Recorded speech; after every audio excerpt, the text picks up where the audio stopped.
Government is recovering from a ransomware attack earlier this month that shut down the courts and disrupted a number of other systems. Another attack currently has Clay County services on hold. A local high school was reported to have been hacked last week, but that apparently was not the case. So as Ethan Sandwise reports, cyber attacks on local governments are increasing and more security is needed to keep them online. County IT staff recognized there'd been an unauthorized access to the network on June 30th. They shut down government servers as part of the security response. That forced the court system to close and temporarily shut down other services. The county treasurer and auditor froze their bank accounts, which meant vendors had to wait to be paid. County government couldn't operate because we didn't have email or access to any of our network drives. Monroe County says cybercrime syndicate Black Suit pulled off the attack. The Russia-based group has a history of targeting local governments and critical infrastructure. Malicious actors in cyberspace, they're consistently looking to attack local governments. And so this, not much unlike other attacks that have been happening across the country. Ransomware blocks access to a victim's files, essentially holding them hostage. Monroe County has plans in case of these events. It had already backed up all of its data on hard drives and managed to recover what was lost. The county immediately reported the incident to the Indiana Office of Technology as required by state law. The process that we have worked, and our backup was all secure, and we were able to, it was rather impressive really by our technical services department to get us up and running.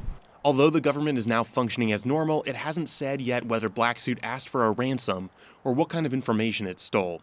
It's waiting on the results of a law enforcement investigation. What I can say is that employee information is secure and our banking information was secure. The attack overlapped with two other cyber scares in southern Indiana, one real and one purported. Clay County government still has no web services after a ransomware attack which took out its servers on July 9th.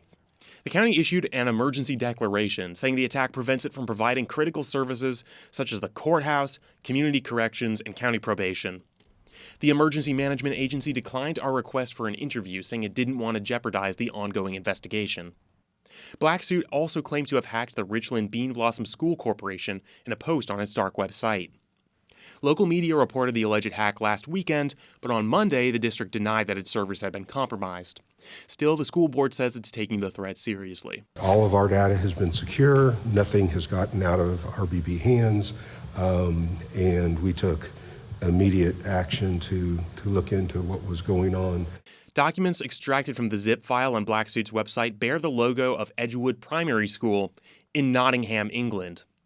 Despite the cluster of Indiana targets, Asari says cybercriminals usually cast a wide net rather than target a particular region. The notion that a hacking group, that a malicious group of actors online is sitting around and thinking, you know what, we're going to go for Monroe County is not what's happening.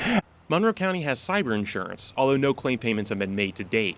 It also regularly tests employees' digital awareness with fake phishing emails.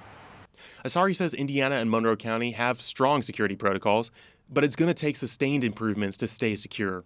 And as long as we don't make cybersecurity one of the foremost considerations in our budgeting and investment at a local level, we're going to be stagnant in terms of our cybersecurity posture. What we're waiting on is the forensics that we're hoping will identify how this event occurred. We're concerned that they're not going to be able to identify it. The Indiana Executive Council on Cybersecurity recommends any Hoosiers who become victims of cybercrimes follow instructions on its website to know how to respond and recover. For Indiana News Desk, I'm Ethan Sandwise. The FBI reports 60 Hoosiers fell victim to ransomware attacks last year, costing them over $300,000.